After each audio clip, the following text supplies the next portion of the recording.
사랑하는 영락교회 지체들에게 주 안에서 평화 인사를 전합니다. 오늘은 2023년 6월 6일 화요일입니다. 오늘의 묵상 본문은 역대하 16장 1절로 14절까지의 말씀입니다. 오늘 본문 말씀 16장 1절부터의 말씀은 이렇게 시작합니다. 아사왕 제36년에 이스라엘 왕 바아사가 유다를 치러 올라와서 라마를 건축하여 사람을 유다왕 아사에게 왕래하지 못하게 하려 한지라. 아사왕의 말기에 큰 위기가 닥친 것이죠. 이스라엘 왕 바아사가 유다를 치러 올라와 지리적으로 내려온 것이죠. 하지만 이제 이 예루살렘을 중심으로 놓고 올라왔다 이렇게 얘기하는 거죠. 올라가는데 라마를 건축하여, 라마라고 하는 도시는 지금도 있다고 합니다. 예루살렘의 북쪽으로 한 6km 정도 되는 그런 지점이라고 그래요. 그러니까 이 라마가 예루살렘의 이제 관문 도시 같은 것이죠. 그런데 그 6km 한 5마일 정도 되는 그 지점에 5마일은 한 8km 되죠. 한 4마일 되겠네요. 4마일도 안 되는.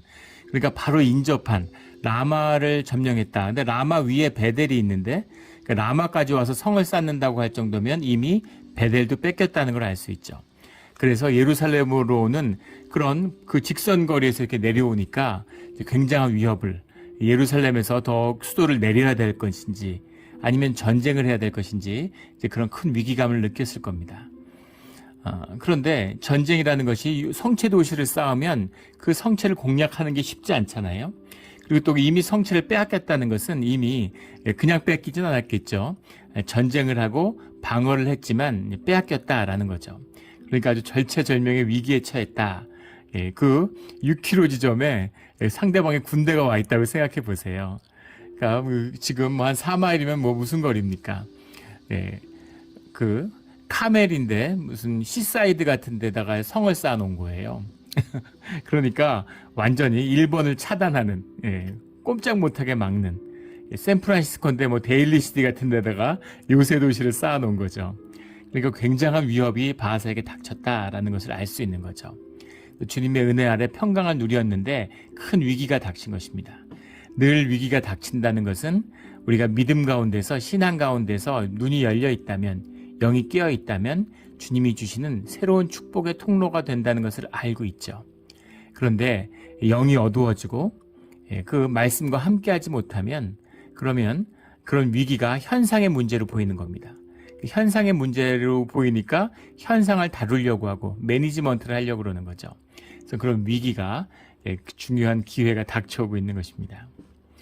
그런데 유다 왕이 아사에게 방래하지 못하게 하려 함이라. 지금 이스라엘의 제일 문제는 뭐냐면 정체성의 문제잖아요. 유다의 예루살렘이 있고 여호와의 성전이 예루살렘에 있으니까 베델의 성전을 쌓고 했지만 이스라엘 중에서 그런 율법과 말씀을 쫓아서 또 주님의 합당한 제사를 쫓아서 이스라엘 사람들이 자꾸 유다 왕국으로 남아하는 것이죠.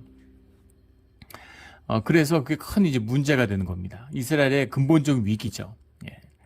우리 그 동소독 시대, 냉전 시대에 동독 사람들이 자꾸 서독으로 넘어가니까 베를린에서 동베를린에 있는 사람들이 서베를린으로 계속 탈출을 하는 그 퓰리처상도 받았던 유명한 사진이 있죠. 그 동독의 경비병이 경비를 쓰다가 그 철조망을 넘어가지고 서독으로 탈출하는. 그러니까 그걸 막기 위해서 이제 그 장벽을 쌓은 거죠. 베를린 장벽을 쌓았는데 냉전이 무너지면서 베를린 장벽이 무너지고 이 동베를린에 있는 사람들이 서베를린으로 탈출하는, 러쉬를 하는, 이제 그것이 냉전의 종식을 보여주는 상징적인 사건이었죠. 그것처럼 이스라엘 사람들 라마하는 걸 막기 위해서 라마에다가 요새 성체 도시를 건축해 놓으면 그 유다 왕국도 견제가 되고 예루살렘도 견제가 되지만 동시에 이스라엘 사람들이 유다로 내려가는 걸 막을 수도 있는 거죠. 그러니까 일거양득입니다. 라마에 건축을 했다라는 겁니다. 2절에 아사가 여호와의 전 곡간과 왕궁 곡간에 은금을 내어다가 다메섹에게 사는 아람 왕 벤하닷에게 보내어 이르되, 주님의 은혜가 있고 주님의 그 공급하심으로 풍요함이 있었죠. 그래서 곡간과 왕국 곡간에 은금을 다시 채웠어요. 르호보암 때 다 빼앗겼던 것을 다시 주님이 채워주시는 그런 은혜가 있었는데 그것이 주님을 위해서도 아니고 또 뭐 사람들에게 긍휼을 위해서도 아니고 용병을 쓰기 위해서 다마섹에 있는 아람 왕, 시리아의 왕이죠. 아람 왕 벤하댓에게 보내어 이르되, 벤하댓은 성경에 자주 나오는 아람 왕의 이름이죠. 이것은 이제 왕의 칭호다라는 것을 우리가 예전에 여러 번 나눴습니다. 그 예전에 독일이 이제 왕국이었을 때, 제국이었을 때 독일의 황제를 이제 카이저라고 그랬죠. 러시아의 황제를 짜르라고 했습니다. 다 케이사르에서 온 거죠. 로마의 황자의 대명사. 그런 것처럼 로마에서는 케이사르라고 부르는 것처럼 아람 왕은 벤하닷이라고 부르는 것이죠. 예, 그 나폴레옹 같은 사람이 황제가 되기도 했죠. 예, 그렇게 재밌어요, 역사적으로. 예, 어떻게 공화혁명을 일어났는데 황제가 됐을까? 서양에서의 황제, 케이사르라는 의미는 좀 다릅니다. 독일의 그 로마 시대의 그 딕타토르, 임페라토르 이런 데서 온 것이죠. 황제라는 건. 근데 그것은 이제 군의 최고 사령관을 의미하는 겁니다. 군의 최고 사령관이라는 것은 이제 전쟁에서 승리하는, 전쟁을 지휘해서, 군대를 지휘해서 이방 민족을 이제 격퇴하는 그 능력에 달려 있는 것이죠. 그래서 황제라고 하는 칭호 가운데는 유능함과 능력이 담겨 있습니다. 황제가 될 수 있는 거죠. 예. 뭐 유능한 군 지휘관으로서 능력을 발휘하면 로마의 군인 황제 이런 것처럼 주로 군인들이 전쟁에 공을 세우고 황제가 되는 경우가 많았어요. 그런데 왕권이라는 건 좀 다릅니다. 유럽의 역사에서. 왕이라고 하는 것은 혈연적인 의미가 들어있어요. 왕족의 의미가 들어있는 거죠. 그래서 왕권을 뒤집었는데 황제가 됐다고? 굉장히 이상하죠. 저희 눈으로 이제 프랑스사를 읽어보면. 그런데 나폴레옹이 황제는 될 수 있지만 왕이 될 수는 없는 거죠. 그런 겁니다. 이것이 이제 귀족 시대, 봉건 시대에 남아 있었던 어떤 귀족의 잔재 같은 거죠. 예. 그 도요토미 히데요시가 전국을 통일했는데 쇼군을 받지 못합니다. 정의 대장군이라고 그러죠. 이방 민족을 정복하는 대장군이다. 쇼군인데 정의 대장군은 쇼군을 받지 못해요. 그래서 이제 태합이라고 하는 타이코라고 하는 이제 벼슬을 만들어 가지고 조종을 중심으로 이렇게 다스리게 되는 거죠. 그런데 나중에 쇼군을 받고 싶으니까 그 쇼군 가문의 양자로 자기가 들어가는 그런 식으로 취하게 되는 거죠. 그러니까 전국 대명이라고 하는 젠고쿠 다이묘라고 하는 그런 그 어떤 귀족의 배경, 가문적인 배경이 없었기 때문에 가난한 농민 출신이니까 그런 그 쇼군이 되지 못해서 여러 편법을 쓰게 되는 거죠. 그런 게 들어있는 겁니다. 그래서 베나닷이라는 이름은 이제 아람의 왕에게 주어지는 왕으로서 주어지는 이름인 것이죠. 그래서 그 베나닷에게 보내어 이르되 자신들의 금을 가져다가 베나닷에게 보내서 이르렀다. 근데 왜 은금을 다 가져다가 이렇게 주었을까? 물론 이제 전쟁에서 져서 위기에 몰렸을 수도 있겠지만 대규모적인 병력 동원을 하지 않았잖아요. 아직 이제 전면전을 벌이지 않았습니다. 그런데 왜 아람 왕을 끌어들였을까? 여러 가지 생각을 했겠죠. 근데 아마 굉장한 어떻게 보면 인간적인 눈으로 보면 지혜의 발로죠. 지금 북이스라엘이 있는데 북이스라엘 위에 아람 왕국이 있는 거죠. 시리아 왕국이 다마스커스가. 그러니까 북쪽에서 이제 밑으로 북이스라엘 치면 북이스라엘의 병력들이 전부 다 지금 남쪽으로 내려와 가지고 예루살렘 앞에 있는데 지금 시리아 군대가 넘어와 가지고 북이스라엘을 공격하면 어떻게 되겠어요? 앞뒤로 협공을 당하는 거잖아요. 그러니까 전열을 유지할 수가 없겠죠. 그러니까 이 유다 왕국 병사들은 피도 흘리지 않고 싸우지 않아도 적을 물리칠 수 있는 이제 그런 방법이죠. 요즘으로 치면 뭐 남북 간에 대치하고 있는데 만약에 중국을 설득해갖고 중국 군대가 압록강을 넘는다고 생각해 보십시오. 그러면은 휴전선에 있는 모든 북한 군대가 다 압록강으로 이전해야 되지 않겠어요? 평양을 지키는 게 제일 중요해지니까. 그럼 전쟁을 할 필요도 없는 거죠. 이를테면 그런 겁니다. 그런 지혜의 산물일 것이다라는 걸 예측해 볼 수 있겠죠. 또 한 가지는 이제 유다가 굉장히 평화의 시대를 누리고 부유했다는 겁니다. 부자 몸조심한다고 그러죠. 그 2차 대전 때 수십만 명의 희생자를 내고 6.25 때도 5만 명의 희생자가 났어요. 베트남전에서도 한 5만 명의 희생자가 났습니다. 그래도 미국이 자유를 지키기 위해서 사실 미국은 2차 대전도 한국전쟁도 월남전쟁도 사실 꼭 할 필요가 없었죠. 그런데 그때는 냉전 시대고 자유를 지킨다. 이제 이런 또 2차 대전 때는 나치즘으로부터 세계의 평화를 지킨다. 이런 명분을 위해서 싸웠던 그런 시절이 있었습니다. 강한 이념성이 있어서 그런 자유와 평화와 민주주의를 위해서 그런 대규모 전쟁을 감당할 수 있었던 것이죠. 그런데 지금 미국은 5만 명이 아니라 50만 명이 아니라 5천 명이 죽는 전쟁도 못하죠. 미국은 이제 그런 사람이 죽어나가는, 사람이 몇십 명만 죽어도 난리가 나잖아요. 그런 전쟁을 못하는 겁니다. 러시아 같은 나라는 할 수 있죠. 러시아는 지금 수십만이 죽어도 사상자가 수십만 명이 나와도 뭐 20만 명이다 30만 명이다 이러는데 눈도 깜짝 안 하잖아요. 그런 거죠. 부자 몸조심한다고 그러죠. 나라가 부유하고 윤택해지면 사람들이 전쟁하고 싶지 않은 거예요. 싸우고 싶지 않은 겁니다.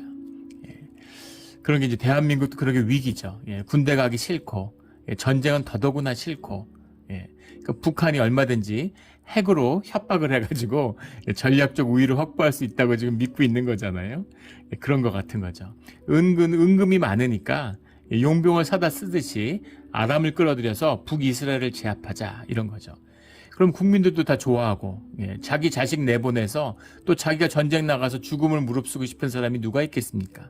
전쟁을 안 해도 되고 은금으로 아람 군대를 용병처럼 써도 되고 또 지정학적으로도 북에서 쳐서 큰 희생 없이 이스라엘을 물릴 수 있으니까 군대를 아주 정말 기가 막힌 수를 쓴 것이죠. 그런데 이것이 아사와 유다에게는 아주 큰 굴레가 되고 질곡이 되었다라는 겁니다. 3절에 내 아버지 당신의 아버지 사이에와 같이 나와 당신 사이에 약조하자. 내가 당신에게 은금을 보내노니 와서 이스라엘 왕 바하사와 세운 약조를 깨뜨려 그가 나를 떠나게 하라. 전략을 전해주는 것이죠. 4절에 벤하닷이 아사왕의 말을 듣고 그의 군대 지휘관들을 보내어 아람 왕의 입장에 보더라도 이스라엘이 힘이 크고 인구도 많고 이스라엘이 일어날 때는 이스라엘과 평화를 유지하기 위해서 북이스라엘과 조약을 맺은 것이죠. 그런데 지금 유다와 전쟁이 골몰하고 있으니까 이때가 이스라엘의 길을 꺾을 절호의 찬스구나 하는 걸 느꼈겠죠. 안 그래도 국익을 위해서도 한번 전쟁을 할 수 있는데 거기다 은금을 받아서 군자금까지 받고 사람들에게 인심도 얻고 이러니까 뭐 떡 먹고 알 먹고 이런 것처럼 너무 좋은 거죠. 그래서 이것을 이제 받아들여서 전쟁에 나서는 겁니다. 4절에 벤하닷이 아사왕의 말을 듣고 그의 군대 지휘관들을 보내어 이스라엘 성읍들을 치되 이온과 단과 아벨마임과 납달리의 모든 국고성들을 쳤더니 평행 구절인 열왕기상 15장에 보면 긴네렛 온 땅과 납달리 온 땅을 쳤다 이렇게 되어 있습니다. 긴네렛이라는 게 우리 신약에 나오는 게네사렛이죠.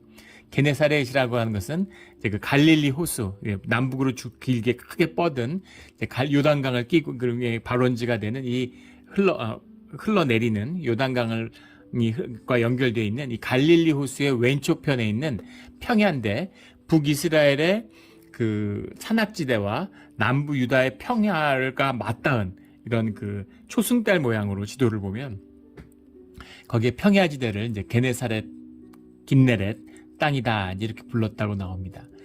근데 거기에 있는 국고성들, 이 국고성이라는 건 전략 물자들을 쌓아놓는 비축하는 곳이죠. 솔로몬 시대에 지었던 그 국고성들인데 그것을 빼앗겼다가 그것을 다시 치게 됐다라는 겁니다. 그 성들을 치니까 5절에 바하사가 듣고 라마 건축하는 일을 포기하고 그 공사를 그친지라. 라마를 요새 도시로 만들려고 그랬는데 지금 북쪽에서 침략해 와가지고 국고성들을 빼앗고 있다 그러니까 충격을 받았겠죠. 놀래가지고 다시 이제 북쪽으로 돌아가는 겁니다.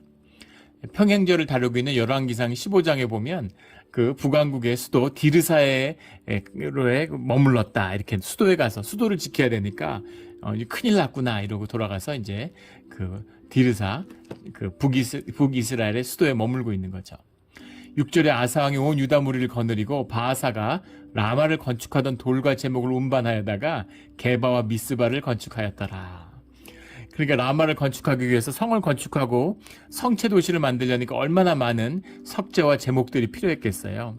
그걸 가져다가 다 싸서 이제 성을 쌓으려고 했는데 황급히 물러가니까 이제 백성들 이끌고 가서 그걸 다 싣고 와서 게바와 미스바에 오히려 이 지키는 게바 미스바는 한 뭐 6마일 정도, 한 10km 가까이 떨어진 이제 그 북쪽 이스라엘에서 라마보다 한 3, 4km 더 북쪽에 있는 라마의 걸 가져다가 그 북쪽에다가 라마를 지키는 성체 도시를 쌓았다는 겁니다. 요새를 쌓았다는 거죠. 기가 막힌 승리 아닙니까? 기가 막힌 성공이죠. 어떻게 이렇게까지 피 한 방울 흘리지 않고 북이스라엘도 쫓아내고 또 이스라엘과 북이스라엘이 맺었던 동맹의 조약도 깨놓고 거기다가 와서 요새 성읍을 쌓으려고 하는 것도 저지했을 뿐만 아니라 그걸 가져다가 더 북쪽에다 자기의 요새 도시를 쌓는 이런 정말 일석삼조사조의 기가 막힌 결과와 승리를 거뒀다라는 겁니다. 큰 승리를 거둔 거죠. 그런데 7절에 그때 선견자 하나니가 유다왕 아사에게 나와서, 하나니라는 이름은 이제 그 유대인의 이름 중에서는 흔한 이름이죠. 그런데 선견자 하나니라는 이름은 여기서밖에 나오지 않습니다. 하나니가 누군지는 정확히 알 수 없지만 뒤에 나오는 이 여호사밧 시대, 아사의 아들인 여호사밧 시대에 활약했던 선지자 예후의 아버지였다라고 성경은 기록하고 있죠. 그 하나니가 유다 왕 아사에게 나와서 그에게 이르되 왕이 아람 왕을 의지하고 왕의 하나님 여호와를 의지하지 아니하였으므로 아람 왕의 군대가 왕의 손에서 벗어났나이다, 이렇게 얘기합니다. 아람 왕을 의지하는, 아람 왕을 의지하면서 여호와 하나님께 이 모든 과정, 유다의 왕국이고 하나님의 나라라고 하면서 하나님이 주인인데, 하나님 여호와 하나님이 왕인데 하나님께는 아무것도 물어보거나 간구하지 않았다는 겁니다. 왜 간구하지 않았을까요? 돈이 있는 거죠. 힘이 있는 겁니다. 내 힘으로 할 수 있는 거죠. 내 힘으로 할 수 없었다면 애굽 왕이 쳐들어왔을 때처럼, 구스 사람들이 쳐들어왔을 때처럼 내가 감당할 수 없었다 이러면 주님께 살려달라고 의지했겠죠. 근데 이건 내 힘으로 할 수 있는데 내가 해도 이길 수 있을 것 같은데, 이러니까 주님을 돌아보지 않았다는 겁니다. 근데 문제는 뭐냐면 주님의 통치에 의지하지 않고 아람 왕께 의지함으로써 아람 왕의 군대가 왕의 손에서 벗어났다. 그 전에도 왕의 손에 있었다는 얘기냐? 그게 아니라 여호와의 손에 있었죠. 그렇기 때문에 이 팔레스타인 지역에 평화가 있었는데 이제 그 평화가 물 건너갔다라는 겁니다. 그래서 사실은 이때부터 아람 왕이 이 유다와 이스라엘의 이 국정에 100여 년 동안 깊이 개입하는, 거기에 아람에게 시달리게 되는 그 문을 이 아사가 연 것이죠. 역사적으로 이런 뭐라고 그럴까, 굉장히 중요한 사건들이 있습니다. 전혀 생각 못했는데 뜻밖의 너무나 큰 사건이 돼버리는 이제 그런 사건들이 있죠. 우리 대한민국을 봐도 뼈아픈 사건이 있죠. 그 중에 하나가 사드 보복입니다. 사드 사건이에요. 성주에 사드 기지를 세웠는데 그걸 가지고 세운다 안 세운다 하고 이제 아웅다웅 할 때, 그때 대한민국 정부에서 사실은 한미 조약에 의해서 미군 부대, 미국의 포병 부대의 1개 중대, 한 2개 중대 정도 되는 포병의 그 무기를 교체하는 겁니다. 아무것도 아닌 일이에요. 아무 일도 아닙니다. 그런데 시작은 뭐였냐면 미군이 그 사드 미사일을 한국 정부에 팔고 싶어 했죠. 그게 뭐 한 1빌리언, 2빌리언 뭐 이렇게 되니까 그 돈을 한국 정부가 좀 부담하면 안 되냐. 어차피 와도 한국을 지켜주는 거 아니냐. 이런 논리로 한국에 팔고 싶어 했어요. 미국한테도 좀 뼈아픈 부분이죠. 그런데 한국 정부가 이제 그걸 거부하는 겁니다. 그 돈은 쓰기를 아까워한 거죠.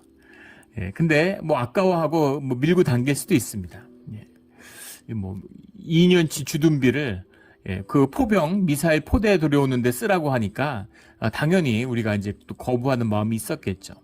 또 주한미군이 꼭 우리를 지키는 것만이 아니라 미국의 이해도 있지 않느냐. 그리고 뭐 얼마든지 그런 국익을 위해서 서로 갈등할 수 있는 것이죠. 근데 문제는 뭐냐면 당시에 그 대한민국 정부에서 미국의 그 사드 압력을 이렇게 거부하는 수단으로, 레버리지로 중국의 반대라는 거, 중국이 반대한다 하고 중국을 끌어들였다는 거예요. 중국하고 아주 사이가 좋던 시절이죠. 중국을 이용해서 북한하고의 문제를 풀 수 있다, 북핵 문제를 풀 수 있다는 환상에 지배하던 시절이니까 그런 짓을 한 겁니다. 그 당시에 그 포린 어페어라고 하는 그 미국의 외교 안보 전문 잡지가 있죠. 그 잡지에 그 사드 문제에 대한 그 어떤 논문이 실렸는데 굉장히 인상 깊게 읽었어요. 그런데 그 논문에서 한국 정부가 무슨 짓을 했는지 한국은 모르고 있다. 중국을 끌어들인 것에 대한 대가를 혹독하게 치르게 될 거라고 이제 그렇게 경고하는 내용이 결론이었습니다. 근데 그 말대로 됐죠. 예.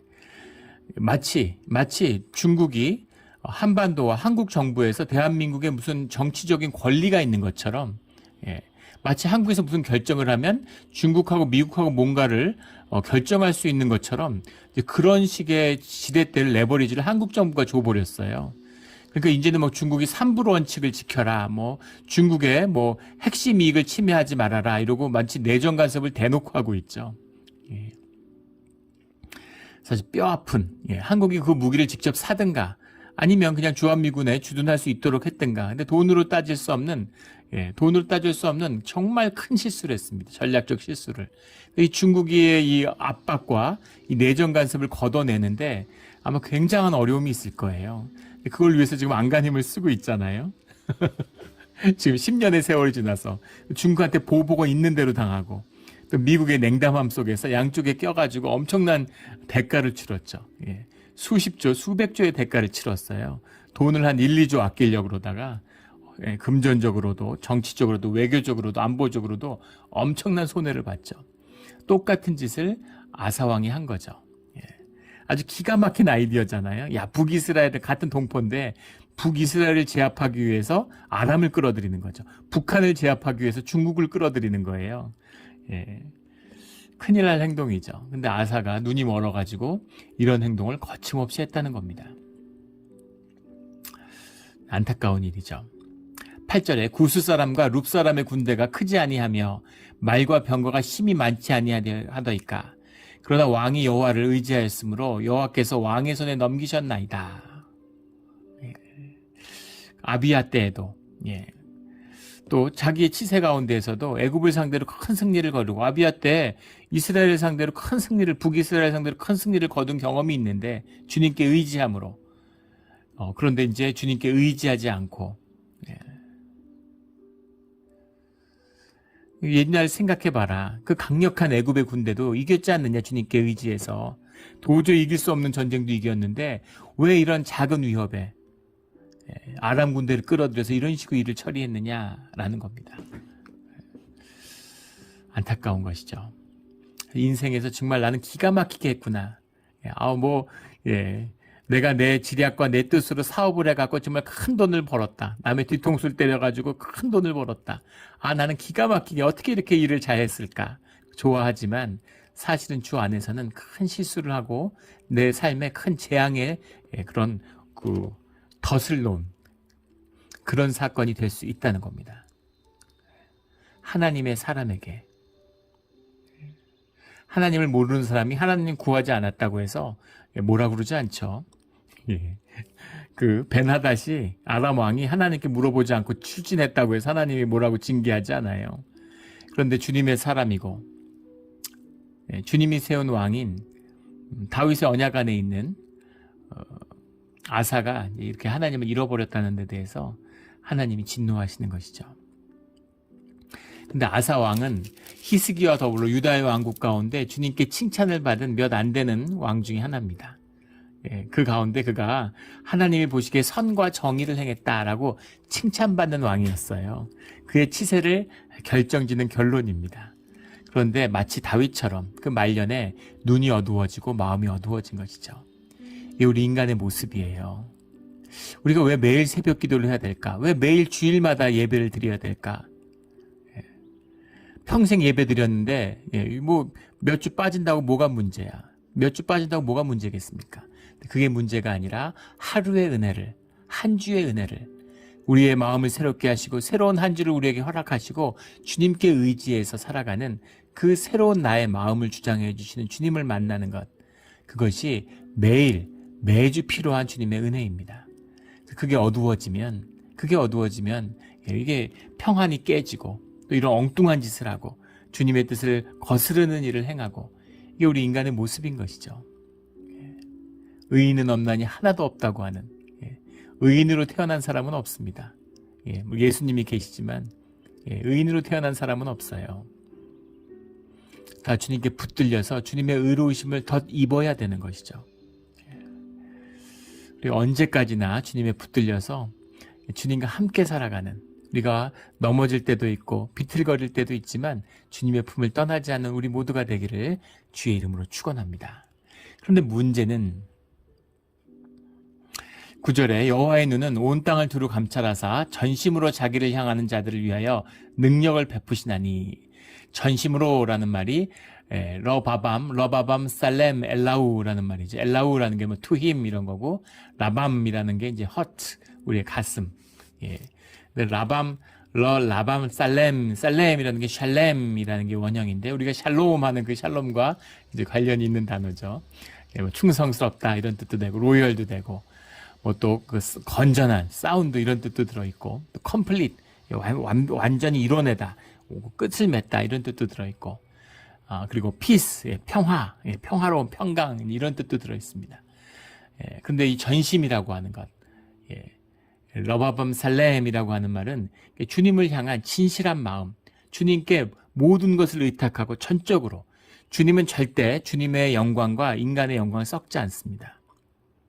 주님의 임재의 비밀은 주님의 뜻과 주님의 뜻이 100% 존중되고 주님이 주님으로서 100% 계실 때만이 우리 가운데 함께 하시는 거예요. 이게 예배의 비밀이고 교회의 비밀이고 신앙의 비밀입니다.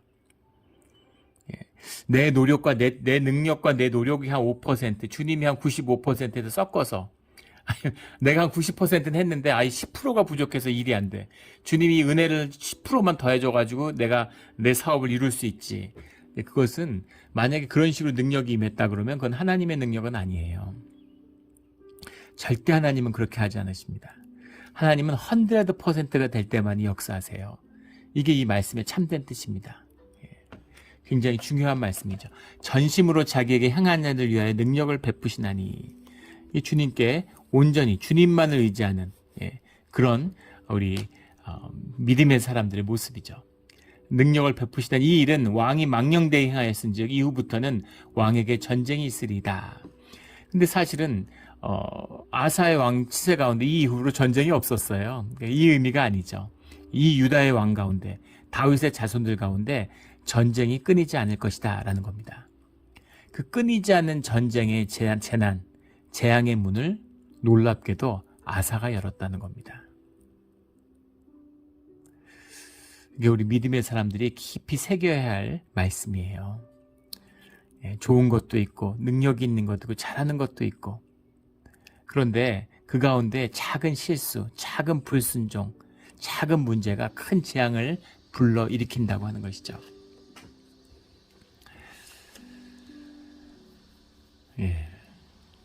우리 교회마다 다니면 이제 빌런들이 있잖아요. 교회가 분쟁이 있고 갈등이 있고 어려움이 있었던 데는 그 갈등의 주역들이 있습니다.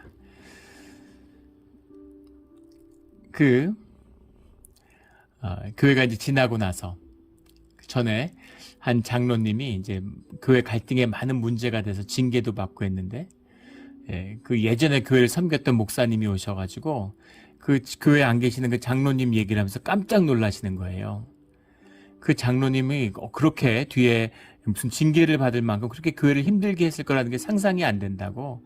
그분이 집사님 때 정말 얼마나 교회를 위해서 헌신하고 정말 그렇게 교회를 위해서 열심히 했다는 거예요. 믿음이 있고 기도하는 분이었다고. 근데 그렇게 좋았으니까 장로님이 되셨겠죠. 그런데 장로가 돼서 교회 지도자로 세움을 받았는데 마음을 지키지 못한 것이죠. 또 마귀가 가만두겠습니까? 끊임없이 이간질하고 나쁜 마음을 집어넣으려고 하고 기도하고 그 마음이 지켜지지 않으면 그 빈 구석을 통해서 어려움이 오는 거예요. 그래서 그것을 이제 지키는 마음이 돼야 되는 겁니다. 또 예전에 한국에 있을 때 세상을 떠들썩하게 하는 추문에 휩싸인 교회가 있었어요. 근데 그 교회에서 사역했던 이제 목사님인데, 그 목사님하고 사모님하고 얘기를 하다가 근데 어떻게 그 교회에서 사역을 시작하게 되셨냐고 물어봤습니다. 대형 교회죠. 그 교회를 목사님이 개척했는데 그 사모님이 그렇게 얘기하시더라고요. 처음에 교회를 할 때는 그 목사님이 정말 예수님 같았다는 거예요. 예수님이 살아계셨을 때 저렇지 않았을까, 이런 마음이 들었다는 거죠. 얼마나 아름다운 일이 많이 일어나고 얼마나 주님의 능력이 함께하고 좋은 일이 많았으면 세상에 살아계신 예수님이 저렇지 않았을까 이런 느낌을 받았겠어요. 주님의 사람이었던 것이죠. 주님이 함께 하셨던 거죠. 그런데 그 뒤에 가니까 미쳐가지고 그런 일이 얼마나 많습니까? 이단들.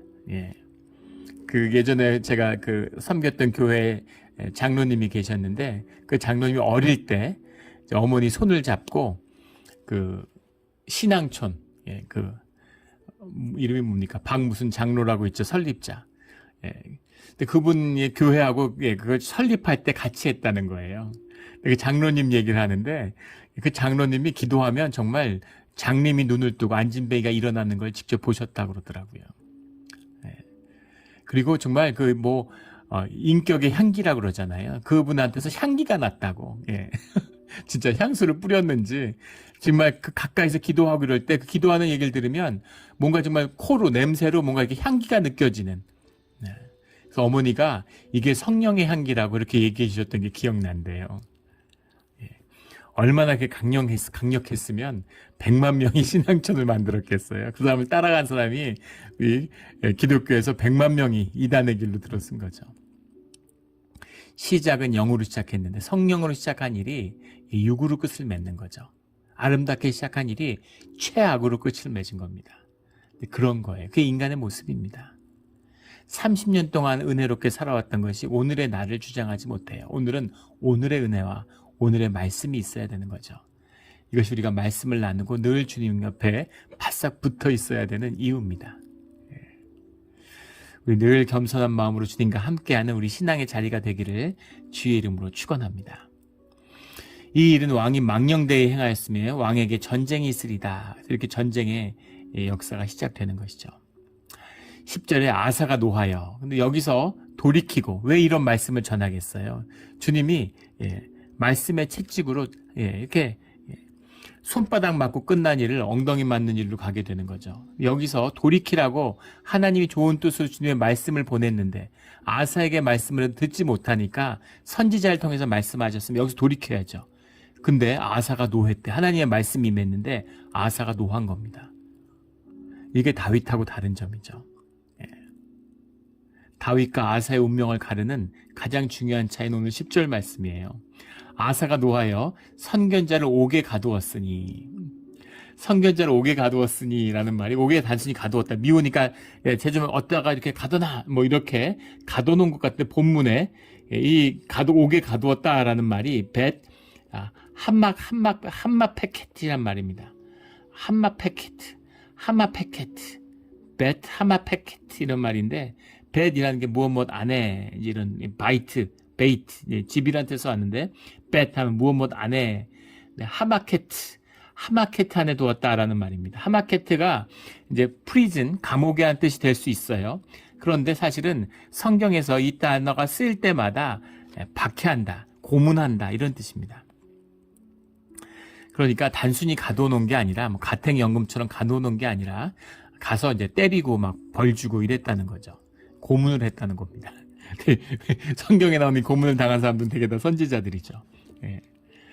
그래서 이걸 이제 가서 이제 곤장을 때린 거죠. 이제 어디 이놈이 이런 경사스러운 날 다 잘 됐는데 하나님의 이름으로 나를 모욕해 이렇게 화가 난 거죠.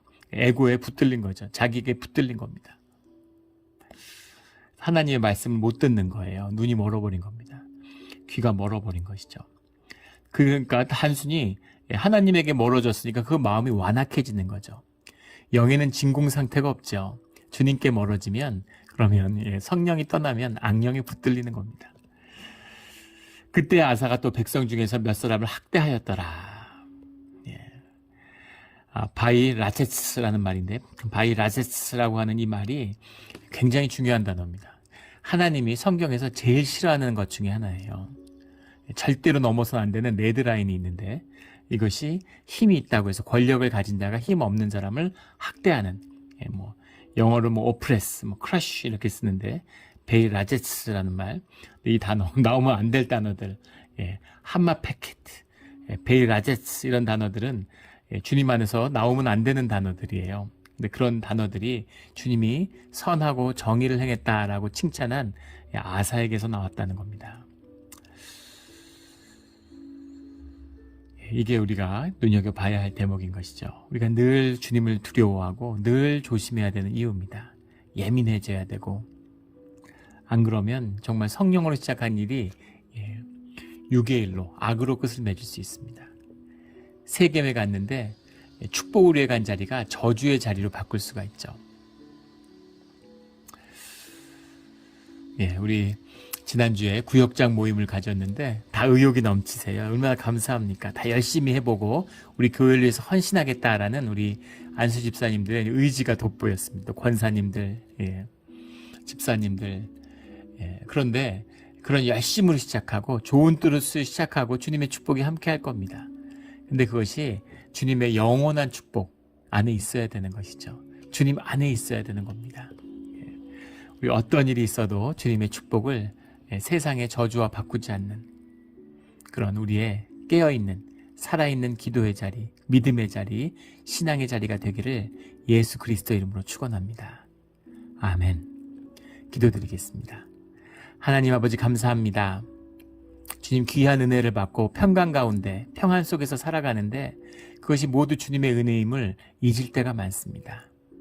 육신을 잊고 어리석기에 우리가 감사함을 잊고 영이 자꾸 어두워져서 주님이 주시는 말씀을 알아듣지 못합니다. 주님 깨어나게 하시고 무슨 일이 있어도 너무 멀리 가기 전에 주님께 돌이킬 수 있는 기회를 주시고 그 기회를 알아보고 주님께 돌아올 수 있는 그런 믿음의 눈을 주시옵소서. 주님께만 온전히 의지하며 주님의 능력으로 살아가는 우리 모두 믿음의 사람들이 되기를 소원합니다. 감사하며 예수 그리스도의 이름으로 기도드렸습니다. 아멘.